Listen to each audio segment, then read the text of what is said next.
Oh,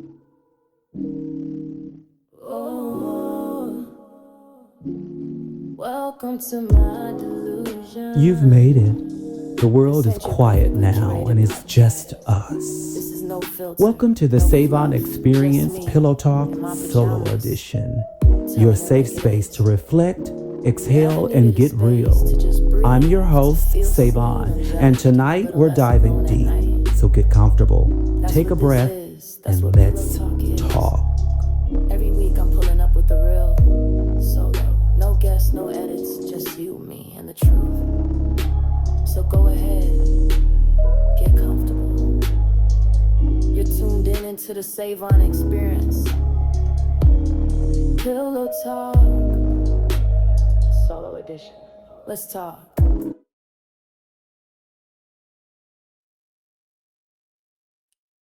Okay. Oh, what the fuck is going on? What y'all up to? I know that the intro needs work. hmm I'm gonna do that. I'm gonna fix it. But I just wanted to come online and say hello to everyone. You guys, I do these things where I'll appear and then I'll disappear for months. And I know that seems like I may not be consistent, but I call it consistently inconsistent. I do. So, if you're watching the podcast via the membership on the Savon Experience on YouTube, then you see me looking a hot ass mess in my head wrap and my pajamas. I'm is. Because one of the things that keep me from showing up and being present consistently with my podcast is the fact that I have a very busy life. And I know I can hear you say it now. Girl, a lot of people have a busy life and they make this shit happen. And they do. They do. And they have staff and they have people that can assist. And I'm one of those people that I don't like to depend on nobody. And I'm particular about shit. And even though I look the way I look right now, I'm an artist. Keep in mind, honey. And I'm sensitive about my shit. But so I'm taking a different approach and I'm going to show up authentically me and present in whichever way I look in that moment and just get on and talk and do what I love. You see, one of the biggest things that keep me from being consistent in this particular realm are the things that I'm obligated to in other areas. You know, I have a career, I have a business, and I need to make sure those things stay in tip top shape because I need to eat. And right now, this ain't eating. This ain't helping me eat. Okay. This is an outlet for me to continue my creativity. So I'm going to make sure that I carve out a piece of my time or time for me to do the things that I want to do and like to do. Often, God blesses us with talents, gifts, and experiences. And as we walk through this earth and we meet other people, those are opportunities for us to take what we've learned, share it, and help the next person moving forward. Oftentimes, you're in position so that you can be a blessing and help open doors for others. The things that you go through are not just you for you and you alone. So, I am someone who likes to stay centered in the things that God has blessed me with so that I can make sure that I'm connecting with opportunities and individuals to help them move forward. Oftentimes, that does look and feel, even to myself, like I'm putting myself aside and I'm not really giving more in. I'm not pouring into and investing in myself. And it is a fine line. And I will say, I do have moments where I do too much for others and not enough for self.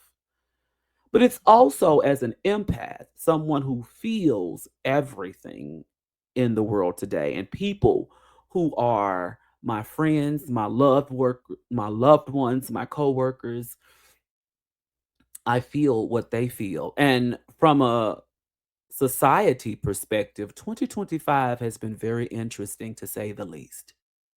It has been challenging to say the least. It has been insightful at no surprise at all.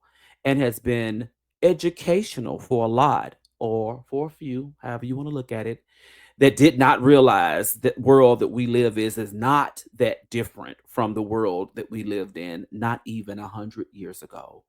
Sure, there has been change and advances. Sure, we have put on the persona that we are these forward individuals, but there are a lot of people that hold dearly to traditions, even traditions that they did not experience. A person's most innate sense, thought, default action tends to mirror with those of our ancestors. And so, how do you navigate in that reality? Well, for me, it's always been something I've always known, and it ain't been new to me. It ain't been new to a few people. Those of the LGBTQ community, those of the any race or creed that is considered a minority. It's not new for us. So there it is. But I just had to say that because during this time, Miss Tina Knowles published a book called Matriarch. And I took time for self to read the book. I ain't gonna lie and read it. Audible girl, listen. And so hearing her story, hearing the fact that she actually used ancestry.com, so did I, to look at her history, to figure out where she comes from, to look at her legacy. I did that as well. And I'm so grateful because of the fact that I had time within the last 6 years of my pop's life to talk to him about his side of the family because there was a huge disconnect for me. And so, with his information, he has allowed me to make some connections on his side. And as I sit here, I think about how he connected me with a cousin of mine in Mississippi because that's where all of my people are from, Mississippi,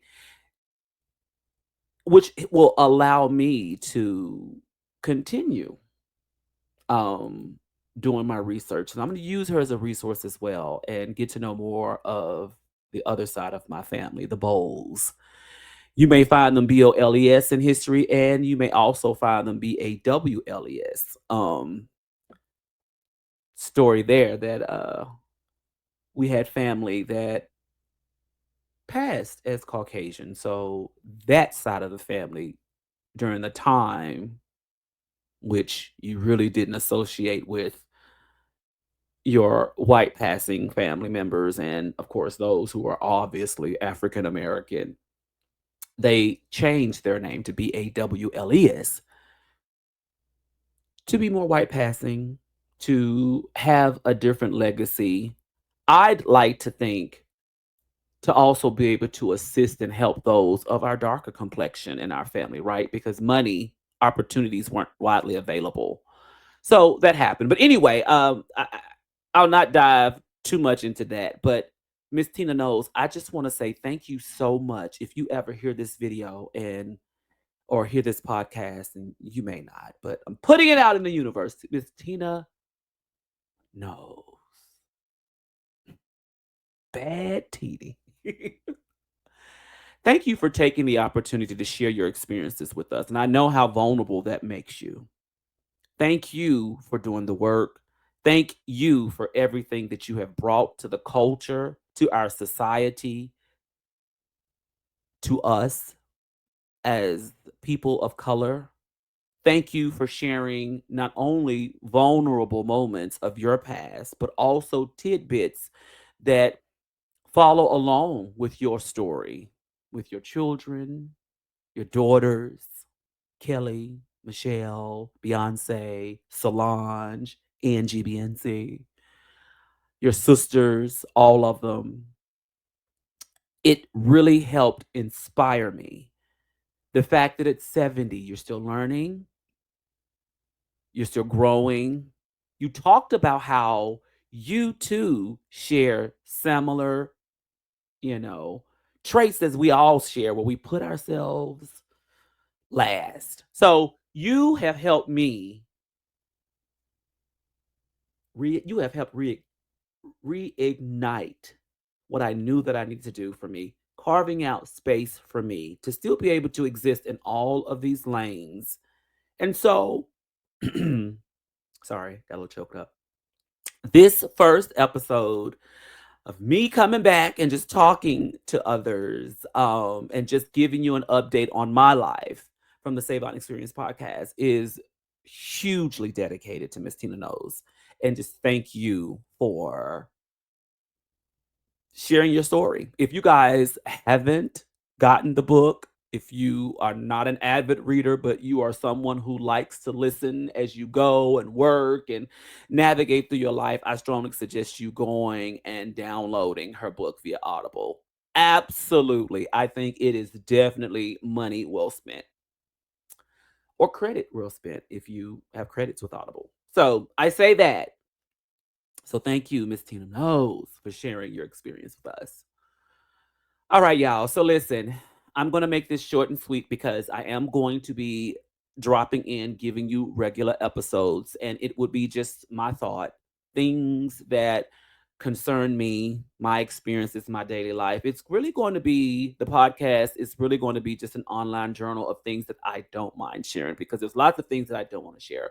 But what I will say for the last several years, I'll say 3 years, I have made huge changes in my life from a personal perspective. COVID came through and really showed me a lot of things about myself from a self growth perspective. It really pushed me to do work on me. I've always made myself super busy to drown out the noise or to quieten the obvious. um as I've gotten older in life, one thing that I have seen is that my mind, it continues to go at a crazy fast pace. However, my mouth don't always keep up with it. So there's moments and I've learned that I will stumble on words or mispronounce some shit or a word will come out and you like, what the hell did you just say? Well, that's because my mind is moving a lot faster than my mouth can these days. And it's also a trait that I have come to know that's very similar to my mom. So, that's that. And oftentimes I don't want to get on and stumble over my words, etc. But made some life changes, made some choices that's totally different from where I was when you guys first met me. And so the journey has been educational. It has been rough. I will say that it has been rewarding.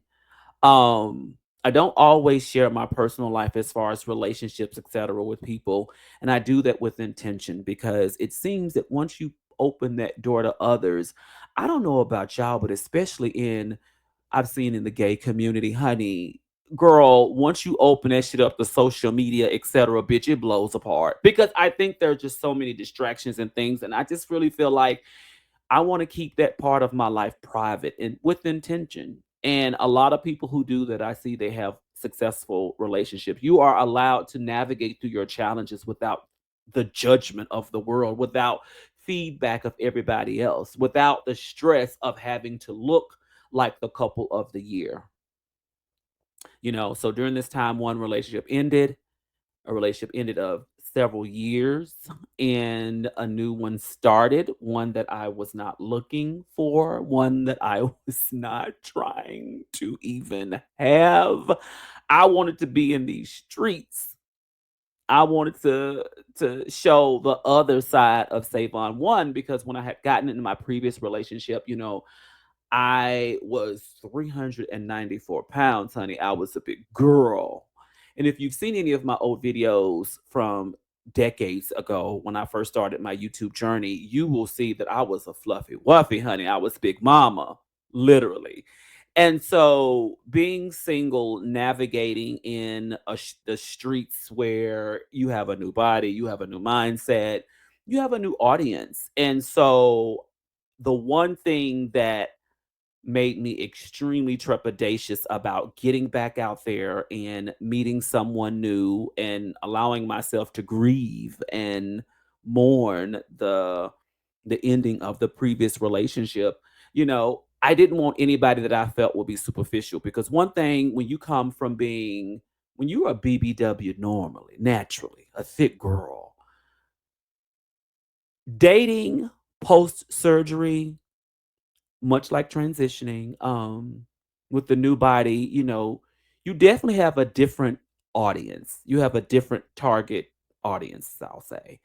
And so you don't want to meet someone who's extremely so superficial that they don't understand that baby weight goes up and down. And I didn't want to deal with someone who saw me at my current state, at my state at that time, 219 pounds, honey, giving you just stealth, 6'2", girl, just tall, long legs, body down.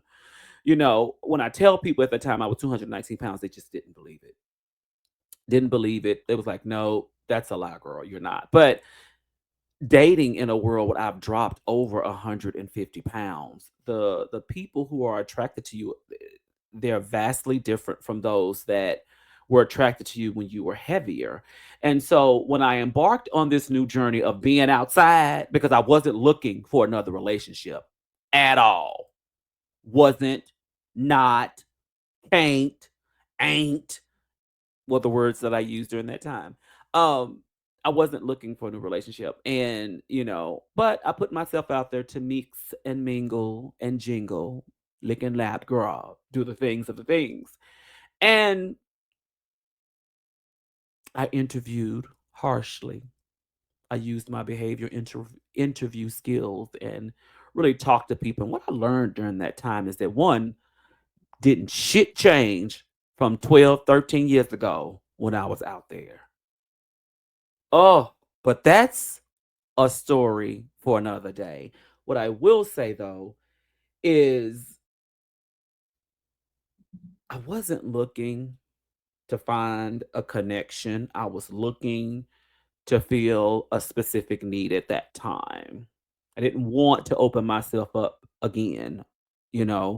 Turning 45. It's like, girl, I'm not doing this shit anymore.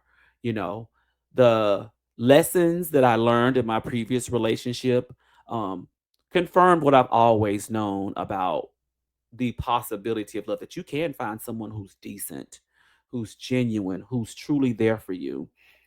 And what it also taught me is that we all have struggles.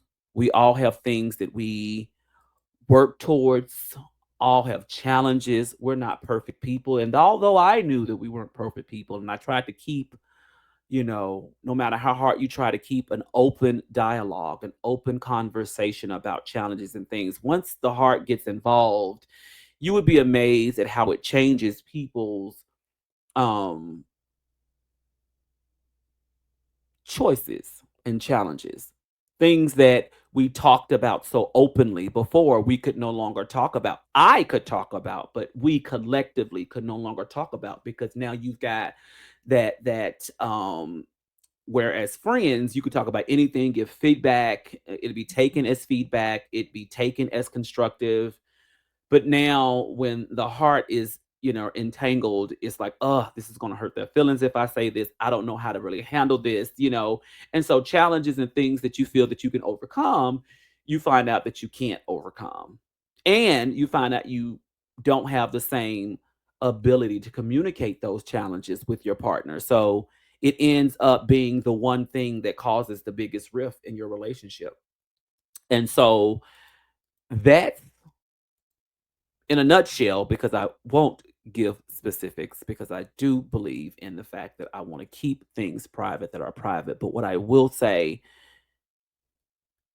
what spawned out of the whole experience is definitely true friendship and true family. And I often tell people, the family that you choose is oftentimes stronger than the family that you're born into. It's more important to know that the family that you choose is out of choice. So although the first relationship isn't in relationship status, it's definitely in family status, and we'll always be friends. But navigating through these streets single, heavily guarded, even more guarded than I was before. Um, I definitely took those who were interested and put them through the fucking ringer. Questions, one thing that I learned from this relationship or from myself during COVID is that people often say what they want out of life and they don't really know what the fuck they want. Especially in the community, the legitimate community. There are so many things that people look at. There's so many things that people say that they want that they really don't want. They tell you what they want you to hear. They tell you what they think they believe. And no one's really true with their authentic selves at all about what they really want in life. I think people oftentimes go with this fairy tale of what love is, utilizing social media, utilizing movies, utilizing these published storylines for entertainment purposes only, and not really diving into who they are as a person and what they really want. Oftentimes in the legitimate community, things are so superficial.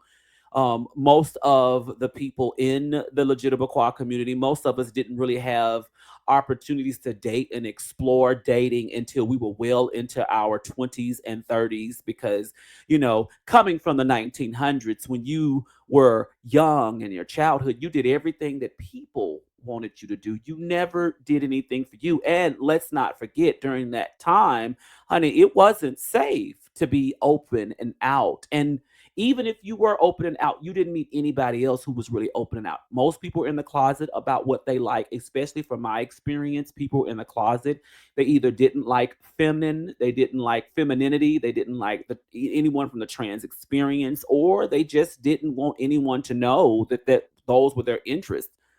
One thing in the Black community, I know everyone has heard this, and I'll say it again, is that was something that you just did not do. They would clown you. They, meaning all people, especially in our community, would clown you.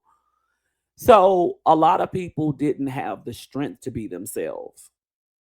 And for those who had the strength to be themselves, you didn't have a choice because acting any other way or being any other way just wasn't something that came natural to you. So therefore, you didn't have a choice at all. So during COVID, when things started to shift from a financial perspective, the salon having to close down and been closed down for 9 months, me having to go through my savings to stay afloat, me having to try to do my best, hey, can I get me a PPP loan? And, to be very honest, working part time in the salon, that PPP loan wasn't going to be much at all for me.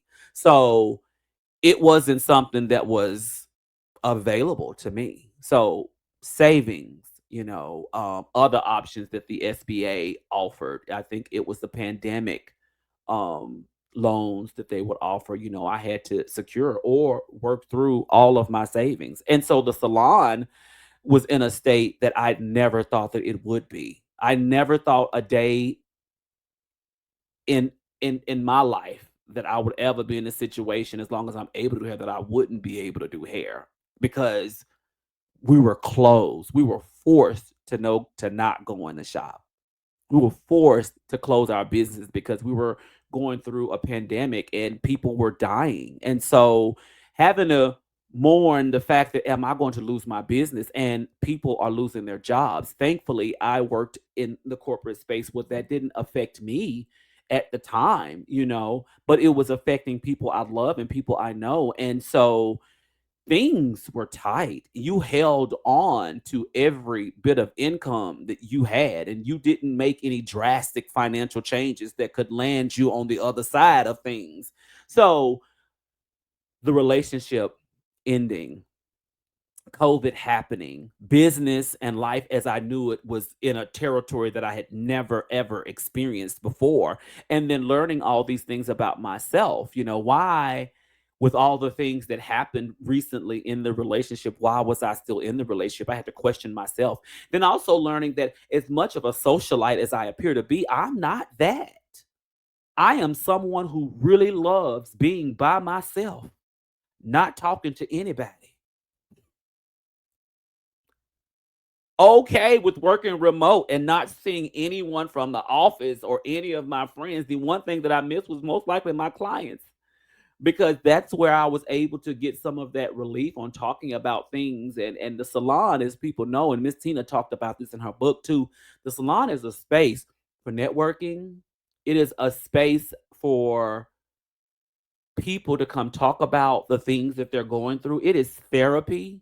It's also a space for gossip, but I'm like her. I didn't do a lot of gossip. We didn't do all that. But my salon is not as strict as I'll say. Oh, I won't say strict. Excuse me, Miss Tina. I'll say my salon wasn't as structured as hers. I definitely wanted my clients to feel at home and to feel safe to be able to talk about things that's going on in their lives, but also networking from a professional perspective. But what we wasn't doing, just like headliners, we were not allowing fish plates and you come in and selling your CDs and people just walking. I don't allow walk-ins in my salon. You have to have an appointment, so that door is always locked unless you have an appointment.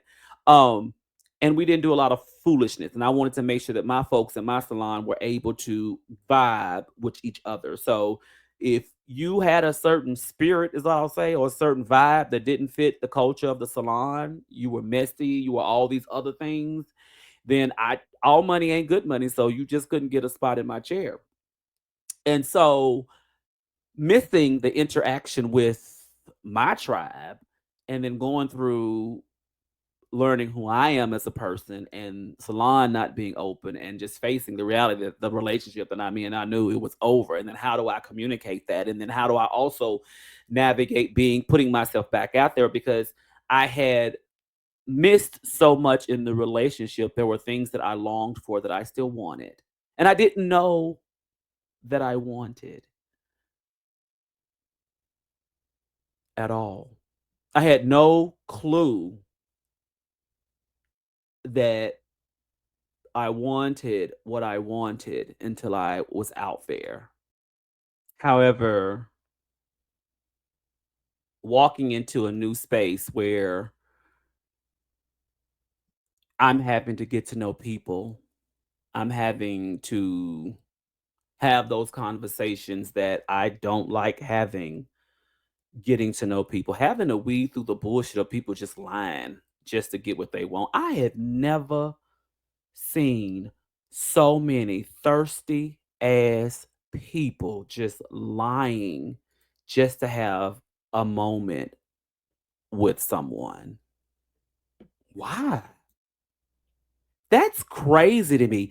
That has always been crazy to me. Like, why show up as this other person when in reality you really need to show up your authentic self? Because if this situation turns into something bigger, your true self is going to come out, but then that's going to seem like a stranger because no one knows who the fuck you are. And I had just been in a situation where I experienced the representative showing up, not being authentic about everything that makes them them.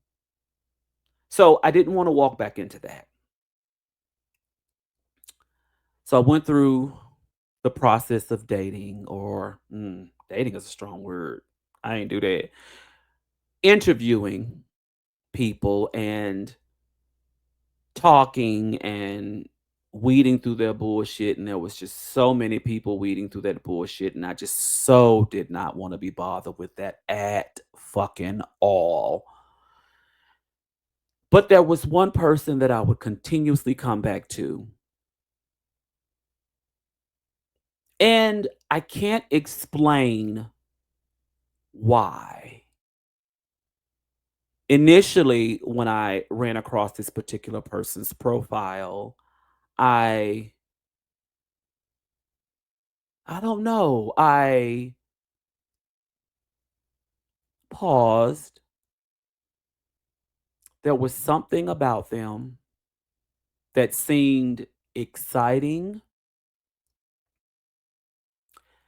There was something about them that seemed extremely distant and withdrawn from the world.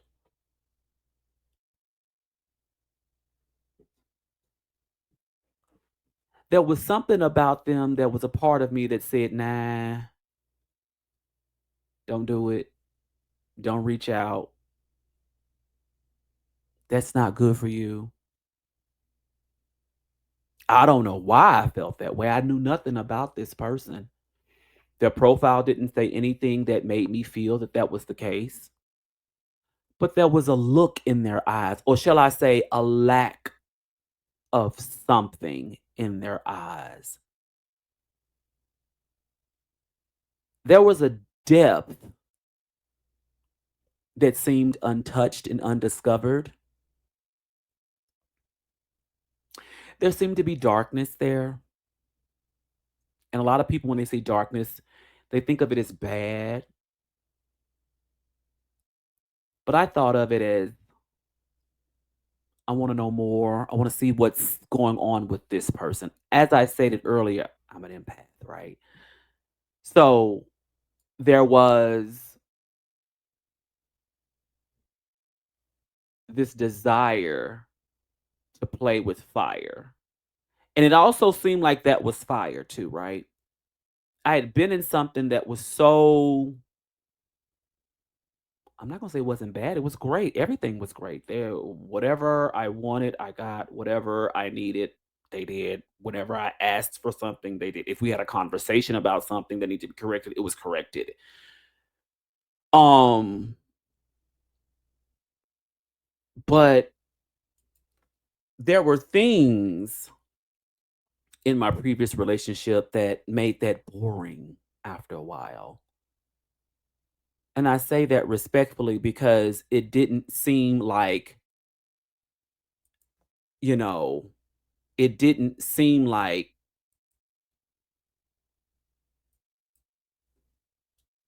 anyone would have a complaint with that, right?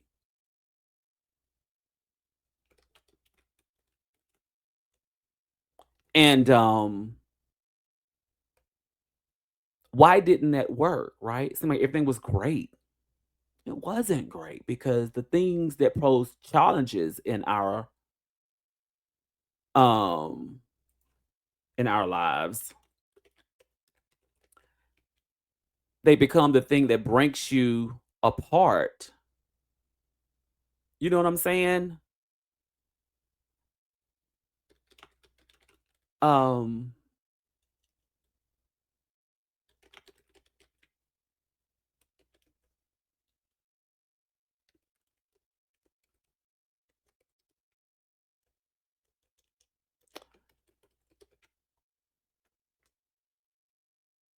I'm thinking as I try to approach it, 'cause I don't want to say the wrong thing, but I just it was something interesting about this person, something distant, something drawn, something familiar from a down to earth perspective. And I don't know if it was that or the fact that during this time when I ran across this particular person's profile, I was also watching like a lot of documentaries around, serial killers and serial killers and murders. And I love documentaries. If anyone knows me, they know I love a good documentary. And so I was watching those. And so this was one person I could talk to about those things too. Um, so I said hello. Actually, I didn't. They said hello. And I thought that was okay. So there's somebody I kept going back to their profile. Maybe they saw that I was going back to their profile and that's why they said hello. I don't know. The more I think about it, I'm taking my time because it took a minute for me to say hello and or for us to talk. And I hadn't seen that they had looked at my profile, but I guess they must have saw that I looked at theirs. And so they said hello. And they seemed really down to earth. um, really open to all possibilities. Just it just seemed like this person was just looking for a fresh start, and they didn't come off with the same energy as most people do in these sites. You know what I'm saying? Um,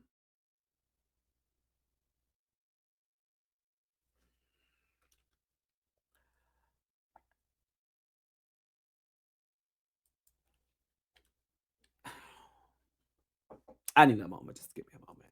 So I proceeded with the discussions with extreme trepidation just because I didn't really know how far and how much I wanted to open myself up. I knew that in my profile, it definitely stated that I was not looking for anything serious at all.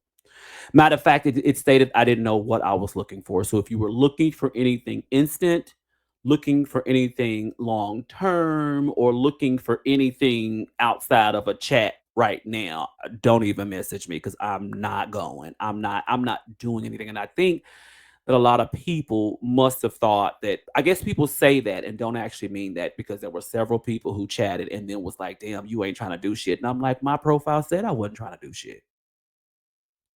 The fuck? So bye. It's bye.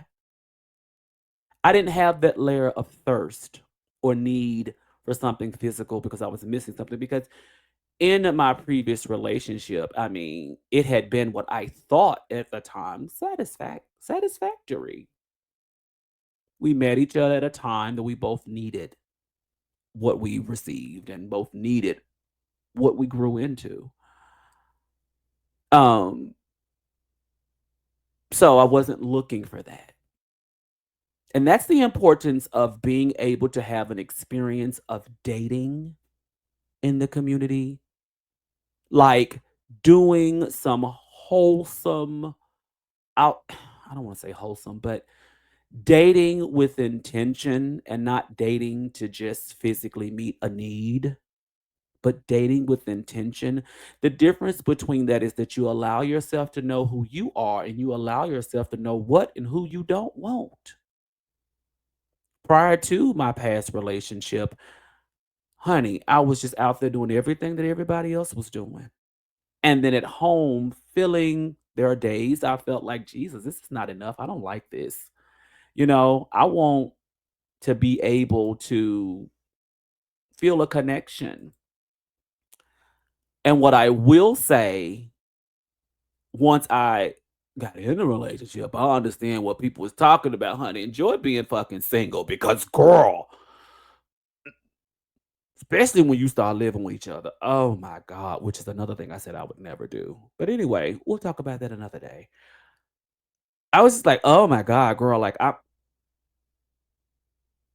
I love being by myself and not having nobody around. I didn't know how much I love that. But anyway, a lot of people feel like, the grass is always greener on the other side. So you have people that say, well, at least you got somebody. Well, honey, not having somebody is not always the tea.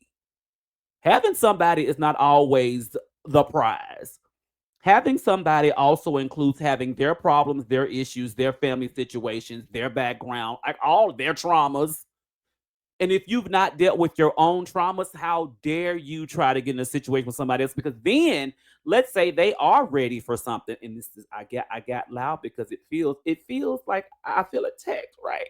I got loud because it's just what if you're dealing with all that shit, and if they're coming into the situation with their shit resolved, now they're dealing with your shit because you don't love you. You don't know who you are. You're still in the discovery mode and you're trying to have this relationship upon normal conditions, and no one has done the work to figure the fuck out who they are.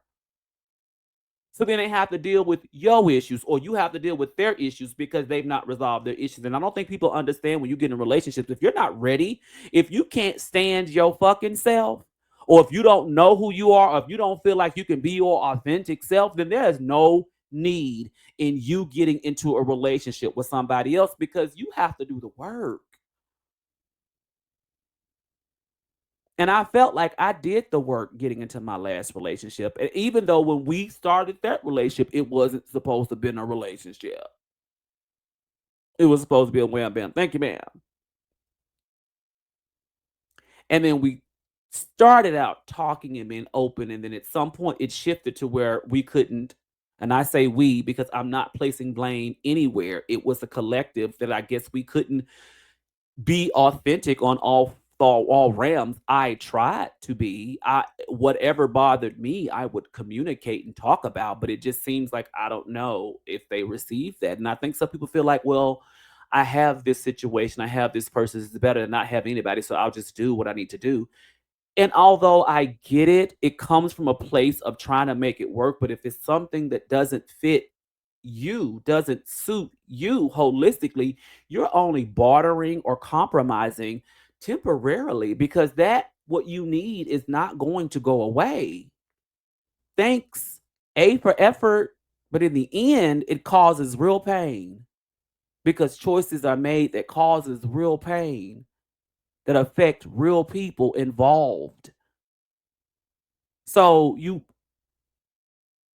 have to do the work before you walk into these relationships. And because I was just at a point that I'm just grown, I ain't doing this no more. I feel like I'm settling now because 80% initially has now gone to like 60%. And that's still better than nothing, is what I thought. And then I don't want to hurt this person's feelings. I'm thinking about them. And I'm like, I can't think about them all the time. I have to think about me. So COVID taught me to think about me and make decisions that help me. And so I did the work. And so that resulted in a relationship ending that I wasn't ready to end. But I knew I had to because I had more time behind me than I do ahead of me. That's the old saying, right? And I live now. And as I talk about these things, I'm thinking about you're going to get glimpse where I reference Miss Tina Knowles because she had these moments in her book, and you guys have got to read it to understand that and see that.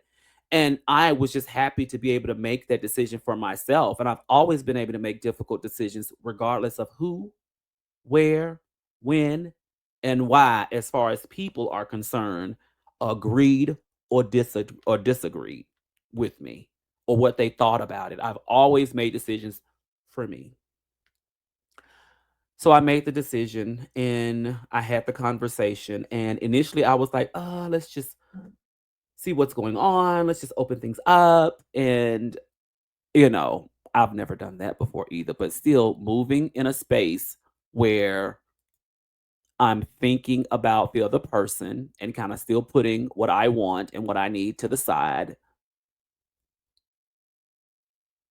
But I called it moving in love, trying to be considerate of others. That's something that I always do. Was the best compromise, but I knew when I made that decision, it was over because what I cannot do, I can't start a project without finishing another when it comes to relationships. That's just not how I move. That's just not what I do and how I do it. Just can't do it. But I had to say what I had to say to play it out because I still didn't know if I was going to be able to go actually through, you know, meeting someone new, going on a date. Am I going to be able to do that? Because I could very well be very uncomfortable, very much this doesn't feel like home. Home is at home, you know, um, all of those things. But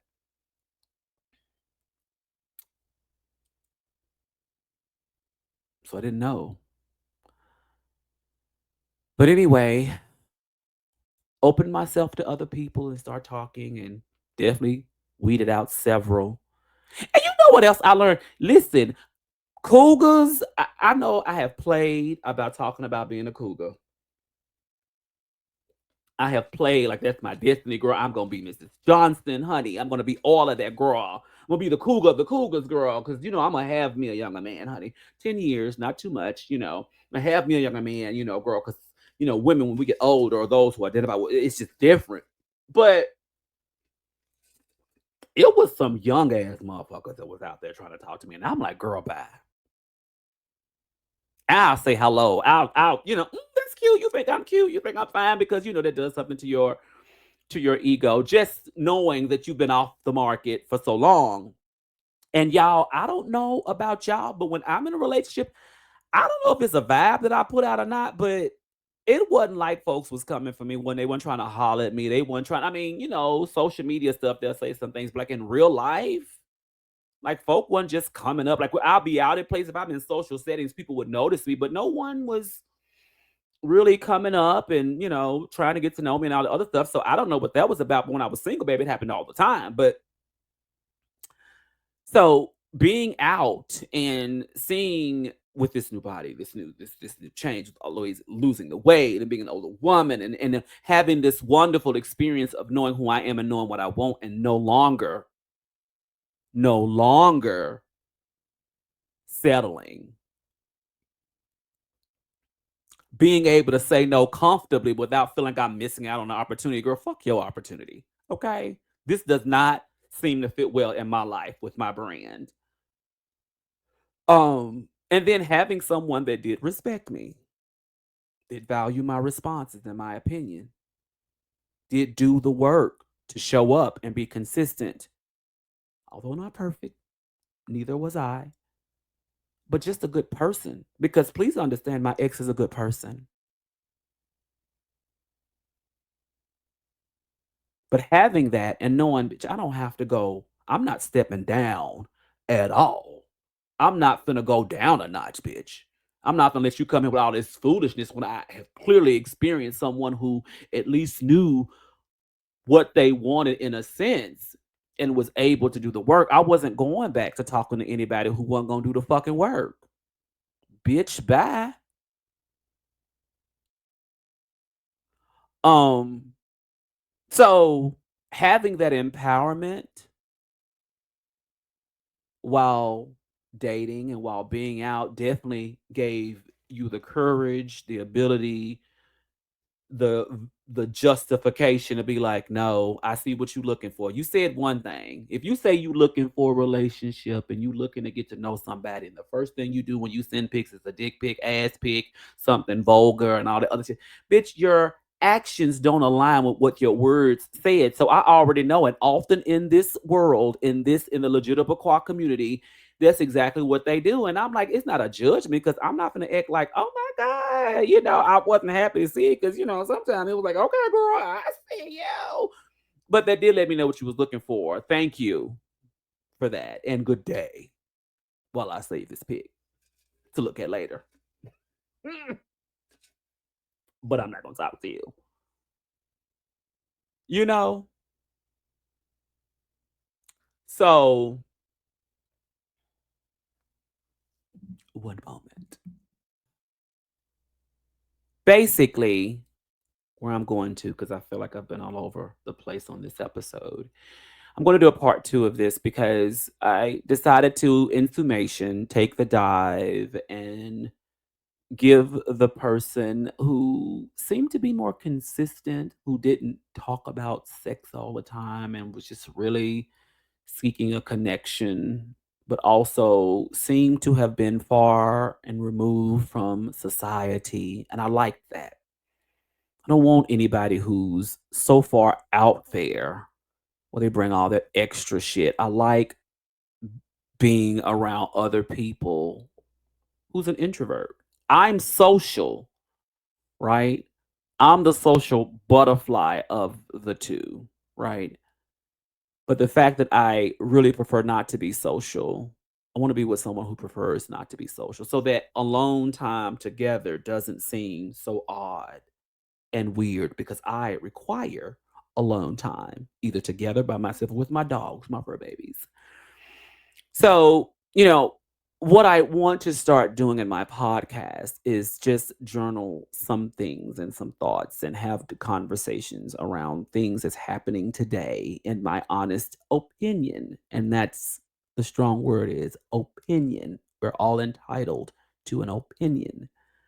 And that's what I want the podcast, I believe, to transition to because I'm not a blogger. I'm not someone who wants to get on here and talk about other people's business. That ain't my business. I don't want to get on here and talk about things that the headlines are talking about all the time, unless it's something that I feel passionate about. I'm not here to judge anyone. I'm here to just have a connection with an audience and talk about my struggles and our struggles and life and how we can coach each other into doing that. I'm a hairstylist. I don't want to talk about hair and how to do. If that's something God puts in my heart and mind, or if someone reaches out and said, "Hey, can you show me how to do so and so?" I don't have a problem doing that. But one of the other reasons why I've been so back and forth is because there isn't just one niche that I want to expound or grow in. I just want to show up and be present and be me and just have a conversation. And I don't need it to be salacious, and I don't need it to be, shady. And if that means that I just don't grow, then it just means I just don't grow, because this is for me. I want to get back into music. I love music. I want to get back into playing and playing with this horrible ass voice. Like, I want to do all of that. And I just want the Savon experience to be what it was intended to be, of you into me and my life. So that may not be one particular thing. So in the next episode, I want to talk about the current climate state that we're in now. And I want to bring you up to speed 3 years later, after taking that dive and deciding to give someone a chance and learning more about myself and them, and learning more about what it takes to be in a relationship. And then how do I do that without still giving too much of myself and taking too much away from me? That's still a struggle. But also being grateful and thankful that even though we had ups and downs, and we have, but the passion behind the ups and downs is true concern, or you just full of shit, or fix that. Fix it. Because as people, when you're in a relationship, you should be challenging each other and you should be growing from each other. And if that's not happening, then you have to ask yourself, is this really for you? And no matter how it looks on the outside in, does the relationship feed you? Is it giving you what you want and desire? And I need a little toxicity. I need a little challenge. I need a little, you got me fucked up and I got you fucked up. But I also need a lot of love. And one thing that I learned in this relationship that I will end this episode with and will start with the next is that I did not know I was someone who actually didn't have a problem with public displays of affection. As open as I am, and how so many people adopt me as their auntie and being so open, it would shock you that I am someone that does not like to show, or did thought that I did not like to show public displays of affection. It made me uncomfortable. So I thought. But this person challenged me because it was such a natural action for them to just want to hold hands and give a kiss and do all the things that relationships and couples do without doing too much, and how uncomfortable that was for me because I had never experienced that, and they had never been taught to hide it. Stay tuned to the next episode. Love you and see you guys later.